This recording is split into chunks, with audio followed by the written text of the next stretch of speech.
Folks, I don't know if you've heard, but apparently Airbnb is the latest reason for the upcoming housing crash. We have the one and only Beth Traverso here, who actually owns and operates Airbnbs in her market. She at least has one. She has been printing money, and then here recently, not doing as well. So she'll share Right. the basic story, and then more importantly, what she is doing about it. Because maybe she's going to be selling it at a loss and just throwing the inventory out there like all of these people are talking about, or maybe she's just going to operate it a little bit differently. So Beth, tell Right. us the story. Yeah. Hi, Mike. So I've had I only have one at this point.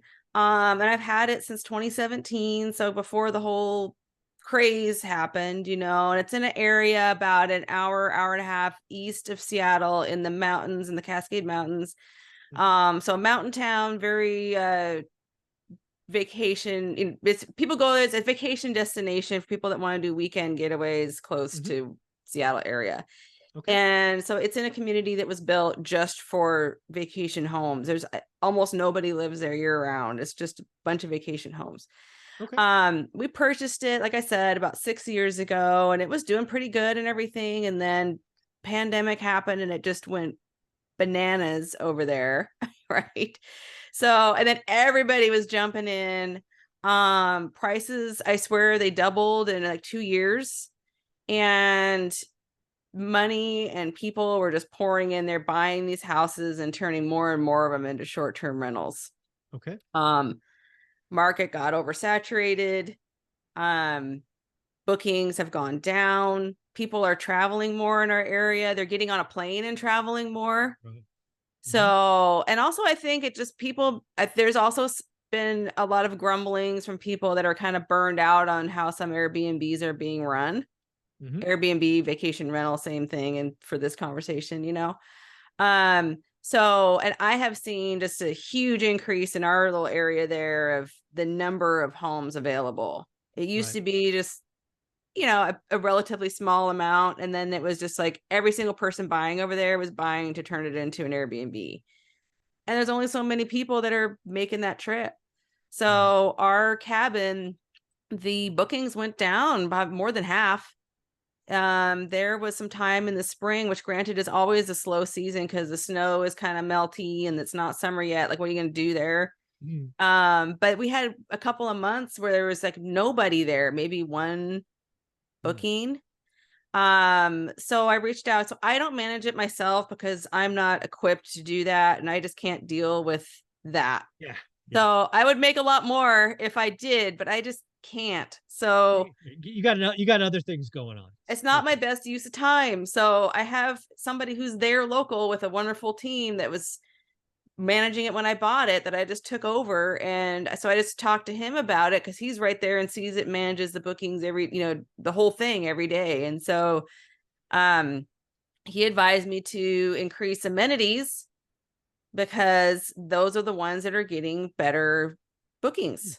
So it needs to have things. We already had a hot tub and we had a game room, but it was more garagey than game room. And so we needed to dress up the game room, is what he said.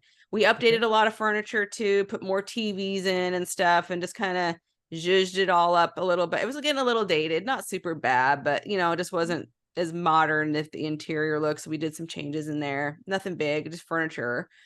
And then we put LVP in the garage and put more games in there. So now there's like, I don't know, 8 different games you can play and a bigger TV.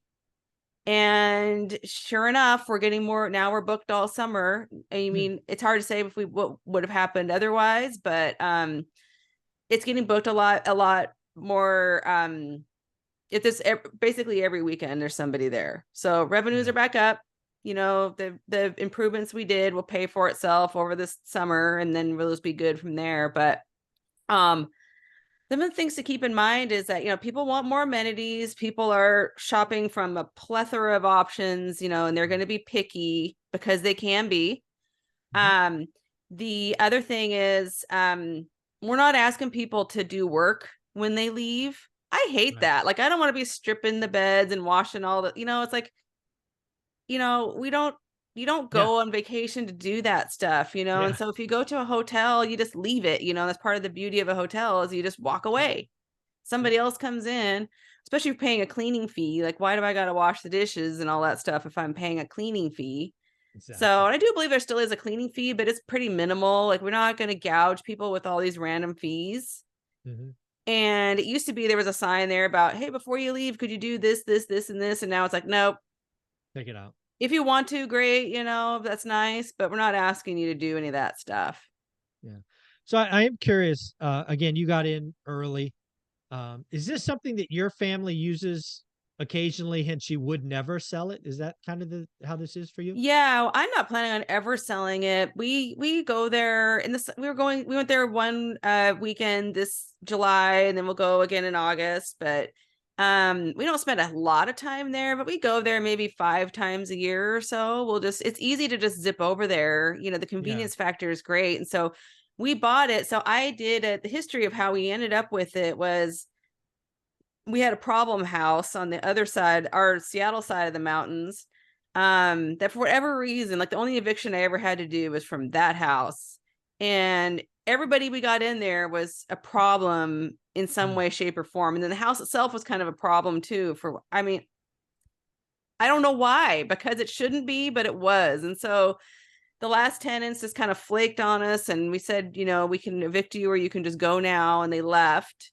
And so we decided to do a 1031 exchange. And so we 1031 exchanged into this property, and it's been great. So it's just, we traded a problem for a fun property that we get to enjoy ourselves. So there is value in it. It makes money. And during the pandemic, it was a cash cow. We were getting like, I don't know, $9,000 a month from it. It was fantastic. Um, and we paid, I think, $440 for it. And now these same little cabins are going for like $1 million Mm. or more. Another interesting thing I saw over there that I don't think is going to send people to be listing these properties in droves is there's still an inordinate amount of cash buyers over there. Mm. Lots of cash.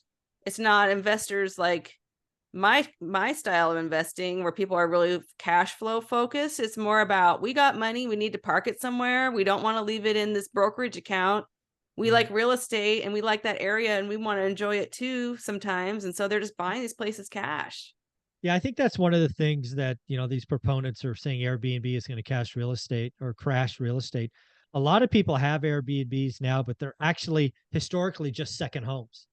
Yeah, They're now just taking a liability and, producing some income from it. It doesn't have to, produce $9,000 a month for you to keep it. It's like, no, it would have, 10 years ago, we would have just had a second home that we go to 10 times a year. So exactly. I Yeah. think And there's a that's lot when of we that. bought it. We weren't looking to, I was like, well, we get to basically the way it worked out, the math was like, we get to have a second vacation home for free, Right. basically. So it's like, hey, we get to Why just not? stay here when we want. Other people pay for it. It's really low maintenance because it's constantly getting clean. The people that manage it, they clean it, they maintain it. We just show up and then Yeah. leave. It's great. So it doesn't have to be a cash cow, and it's certainly not like we have to sell it. And why would we? It doesn't make any sense. So, and I'm not seeing any surge of inventory over there. What I am seeing is there's fewer sales happening, Hmm. and inventory over there is starting to pile up a little bit where they don't have 4 months of inventory, Days where on market going up. Yeah. days on market going up, prices going down some, but not as much as people might think. And a lot of people, I mean, historically, like you said, a lot of those cabin style homes out there just sat empty most of the year anyway. They've been in the same family for generations. Hmm. People just keep them, leave them, whatever. Yeah. Yeah. There you go. This is a lot of fun, folks. So if you do have Airbnbs and you're getting a little bit slower, maybe investing in amenities, more TVs, game rooms, maybe investing in the garage sounds like the right ideas. Beth, where can people find you, or better yet, get a referral if they're looking for a top agent in their markets? Yeah. So I'm at bethtraversogroup.com, or people can find me on Facebook or Instagram or in your One Rental at a Time Facebook group.